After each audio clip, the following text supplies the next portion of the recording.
ಸ್ಥಾಪನೆ ಮಾಡಲಿಕ್ಕೆ ಕೆಲಸ ಮಾಡಿದಾರೋ ಅವರಿಗೆ ನೊಬೆಲ್ ಪ್ರೈಸ್ ಅನ್ನು ಕೊಡ್ತಾರೆ. ಯಾವುದನ್ನೇ ಆಗಲಿ ಶಾಂತಿಯುತವಾಗಿ ಮಾಡಿ. ನಮ್ಮ ಸ್ವತಂತ್ರ ಹೋರಾಟಗಾರರು ಮಹಾತ್ಮ ಗಾಂಧೀಜಿಯವರು, ವಲ್ಲಭಾಯ್ ಪಟೇಲ್ ಅವರು, ಇವರೆಲ್ಲರೂ ಕೂಡ ಸ್ವಾತಂತ್ರ್ಯದ ಹೋರಾಟವನ್ನ ಶಾಂತಿಯಿಂದ ಮಾಡಿದರು. ಬ್ರಿಟಿಷರು ನಮ್ಮನ್ನ ಆಳ್ತಾ ಇದ್ರು, ನಾವು ಅವರ ಗುಲಾಮರಾಗಿದ್ವಿ. ಆದ್ರೂ ಸಹಿತ ಅವರು ಅವ್ರ ಜೊತೆ ಜಗಳ ಮಾಡಲಿಲ್ಲ. ನಮಗೆ ಬೇಕು ಅನ್ನೋದನ್ನ ಶಾಂತಿಯಿಂದನೇ ಕೇಳಿದರು. ನಮ್ಮ ದೇಶದ ಜನರಿಗೆ ಸ್ವಾತಂತ್ರ್ಯ ಕೊಡಿ ಅಂತ ಶಾಂತಿಯಿಂದ ಆಗ್ರಹ ಮಾಡಿದರು. ಅದಕ್ಕೆ ಸತ್ಯಾಗ್ರಹ ಅಂತ ಕರೀತಾರೆ.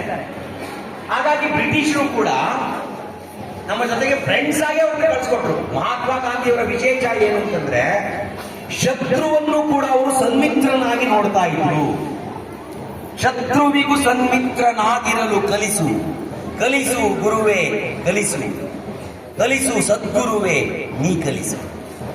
ನಮ್ಮ ಶತ್ರುವಿಗೂ ಕೂಡ ನಾವು ಸ್ನೇಹಿತರಾಗಿರ್ಬೇಕು. ಯಾರ ಜೊತೆಗೂ ದ್ವೇಷವನ್ನ ಇಟ್ಕೊಳ್ಬಾರ್ದು.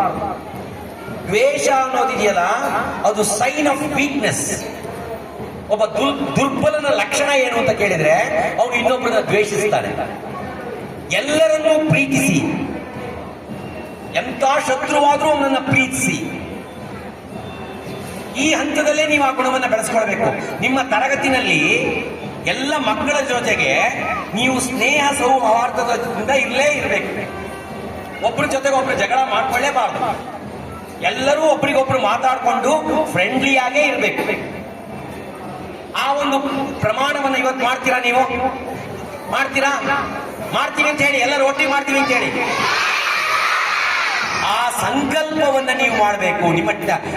ನಿಮ್ಮ ಪ್ರಿನ್ಸಿಪಾಲ್ ಮ್ಯಾಮ್ ಎದುರಿಗೆ ನೀವು ಸಂಕಲ್ಪ ಮಾಡಿದ್ದೀರಿ, ಇನ್ಮೇಲಿಂದ ನಾನು ಯಾರು ಕೂಡ ನನ್ನ ಕ್ಲಾಸಿನ ಯಾವ ಫ್ರೆಂಡಿನ ಜೊತೆಗೂ ಜಗಳ ಮಾಡಲ್ಲ, ಎಲ್ಲರೂ ಫ್ರೆಂಡ್ಸ್ ಆಗಿ ಇರ್ತೀರಾ?